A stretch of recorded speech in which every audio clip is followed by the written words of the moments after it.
Participants will be able to identify some of the categories of assistive technology that are used in the school system, along with some of the AT services.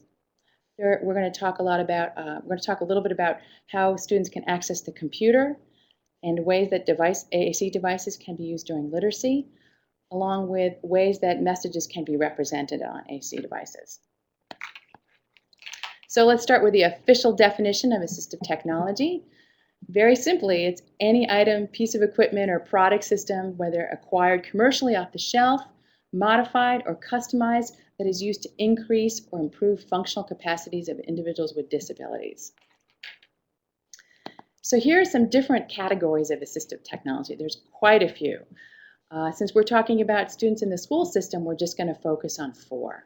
Augmentative and alternative communication, AAC for short, computer access, vision and reading aids, and writing and typing aids.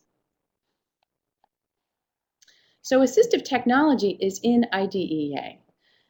IDEA says that assistive technology must be considered in the IEP. Assistive technology is about improving students' functional capabilities. It's meant to allow students to do something they couldn't do before. Assistive technology is way more than just the actual piece of equipment itself. Too often we've seen districts spend tons of money to buy a piece of equipment only to have it end up in front of the student and have the student be unsuccessful with using it, and it ends up in the closet, all because the student didn't have the proper support to use the technology. So assistive technology includes the services to allow students to be successful with the technology, starting with the evaluation. Students need to be evaluated by a seasoned team so that they can get the right piece of equipment. The equipment needs to be acquired, whether it's renting it or purchasing it. Once the equipment arrives, it might need to be modified or repaired, so a process needs to be in place to figure out that. Assistive technology, the success of it also depends on coordinating with the other therapists involved, so that every person on the student's team knows what's going on with the equipment, and so that everybody can have a consistent approach with the student. Lastly, training is really, really important because if no one knows how to use the equipment, it's going to be hard to teach the student how to use the equipment. And so all of these services are ongoing. It's not going to be a one-shot deal. Especially for students with significant disabilities, they're changing. And as they change and grow, the assistive technology is going to need to be updated to support them. That being said, assistive technology is just a tool. Student success isn't just dependent on this tool being placed in front of them. Its success depends on the meaningfulness of the instructional activity itself. So what's really important here is the activity that the tool is used for. There's a lot of assistive technology out there, and it's hard to know what to use for what activity. So here's a really wonderful, wonderful framework to help teams make decisions about assistive technology. And this is the SET framework. It was designed by Joy Zabala in 1995. And this is just such a nice, simple way of organizing teams' thinking. So what the SET basically says is that before you choose a tool, you've got to consider a couple things. You have to consider some information about the student, where they are, their environment, and the very specific task that you want them to do. Once you've considered those things, then you choose the tool based on that. And this is really important because with students with significant disabilities, they're often using lots of different technology throughout the day. So the SET framework can help you decide what to use and when. So let's just talk about some examples of assistive technology you might use to support literacy. There's lots and lots of wonderful software out there. Here are just some examples. There's a lot out there, so this list is not a full list. And teachers use these to make books, make writing activities, and other curricular activities. Check with your local AT center to find out more about these. Here are some examples of assistive technology students might use to access the computer. Again, our students have difficulty using their hands, so it might not be possible for them to use a mouse or a standard keyboard. So there's things out there like adaptive keyboards, enlarged keyboards. Instead of using a mouse, they might use a joystick or a specialized trackball. Some students can use touch screens. And then in some cases, when our kids don't have enough motor skills to even do those things, they might use computer interfaces along with mechanical switches to run the items on the computer. And we'll look at examples of switches in a minute. So those are just a few things about assistive technology. Now let's talk about augmentative and alternative communication. So here's the official definition for this too. AAC is a device, either electronic or non-electronic, that is used to transmit or receive messages. This can also include, sign language. The important thing I want to point out here is that AAC does not delay speech. There's a myth that it somehow does, and as a result, people tend to not use it. So just know that it does not delay speech. Here's a really, really nice resource and to know about. The National Joint Committee for the Communication Needs of Persons with Severe Disabilities is a wonderful committee that's been around for a while. They have a number of really important documents that are available to you to download and use in your trainings. They designed the Communication Bill of Rights in 1992, which basically outlines the communication rights of persons with severe communication disabilities. So this is a really nice document you can download and use for your trainings. The other thing that they've developed is a paper about the notion that there are no cognitive prerequisites required to use augmentative communication. Again, this is another really important concept or resource to know about, because many students with significant disabilities who have cognitive impairments are thought to be too involved to benefit from a communication device. So again, we're finding that that's absolutely not true. So you can download this paper as a resource. They also have a lot of nice guidelines for practice on there and other resources in a frequently asked question area. So here are just some examples of how students might use AAC during a literacy activity. They might comment and ask questions during reading. They might give their opinion about favorite books or writing. They might use it to share their writing with their classmates. They also might use AAC to interview or survey other people about the books that they like. So I think for kids with significant disabilities, the tendency to use AAC is on using AAC to express basic needs and wants, like asking to eat, asking for a drink, or asking to go to the bathroom. And I think those expressive basic needs are important, but we've got to move beyond that and give them rich, meaningful messages so that they can interact with literacy activities.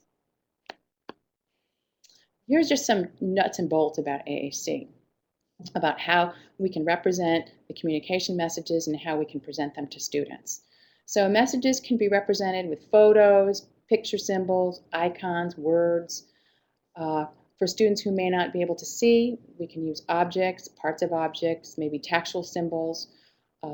There's a really nice resource that's on this slide from the Texas School for the Blind and Visually Impaired. They have a tactile symbol resource with pictures of the tactile symbols that they've made. Very nice resource. It's important to see that for visual representations, there's no hierarchy of how these are used. They're not used in a sequential manner. AAC messages can be presented in certain ways. They can be on a communication device that speaks, or a communication device that has paper output, or even on like a light text symbol board, which we're going to look at right now. So here are different ways it can be represented. On the left, you see a paper-based overlay with just pictures on it that students can point to. There's an eye gaze frame up in the upper right-hand corner. It's got symbols on it. The student sits in front of the eye gaze frame. The teacher sits on the other side, and they can see what the student's looking at. On the bottom right-hand corner, you see some tactile symbols that students who are blind can use. There's also paper-based flip systems out there. On top, we've got the pragmatically organized dynamic display, also called the pod, which is multiple paper overlays in a book, and the partner flips to the appropriate page with communication messages on it. On the bottom is also an example of another flip system by Karen Casey. These are nice tools to use with students as they give them access to multiple overlays. Here's some examples of commonly used AAC devices in the classroom. These are battery-operated devices where you can record your own voice on them. They all come in different sizes, different angles, different messages, different recording time. So those are just some of the common examples there. AAC devices can also be dynamic display systems, and these are basically a type of computer-based system which have multiple electronic pages in them, which students control, and they can go to the various page that they want to choose a communication message. And these are just some of the, the things I'm showing are just some of the common things out there. These are not by any means a full list. So it's important that you go to your assistive technology centers or use some resources online to figure out all the other ones that are available. AC devices can also be text-based systems where no pictures are used, just letters are used, and these are typically used by adults who are fully literate. We talked about switches before. I mentioned them briefly, and now we'll just look at a couple of them. Switches are used for students who can't touch the communication devices with their hand. Instead, they'll use a switch to move a cursor on the screen to what they want. And so again, these are just examples of switches. There's a lot out there. These switches are all different. They can all be in different sizes. Some can have some can have different types of pressure requirements. Some don't have any pressure requirements. They're all really different. When you're using AAC, it's important for kids with significant disabilities that the device be in the right place and that the switch be in the right place. So there's such a thing as switch mounts and device mounts. So this is a young woman named Paige who's using a communication device. Now she can't touch the screen with her hand, so instead she's using the switch, which has been mounted on the left side of her lap tray. It needs to be mounted because if it's on her lap tray, she can't control the switch as well. She does better with the switch up in the left-hand corner, so it's been mounted there. So mounting switches in the right place is very important. The device, as you can see, has been mounted with a bar so that it's positioned right at the front edge of her lap tray. It's put in this position so she could see it most easily. So these are just some other examples of switch mounts. There's a lot out there, but these are just some of the common ones. And again, switch mounts allow you to put the switch where it's most easy for the students to use it. And as you saw in that picture of Paige, she had her communication device mounted on her wheelchair. There are lots of different types of mounts out there. Again, here are just a few examples. You see two mounts there that are attached to wheelchairs, and then there's one in the lower left-hand corner that's a desktop mount. Just going to give you a couple of resources now. Here are two really nice resources for using augmentative communication in the classroom. AAC Intervention and lindaburkhart.com have some great resources.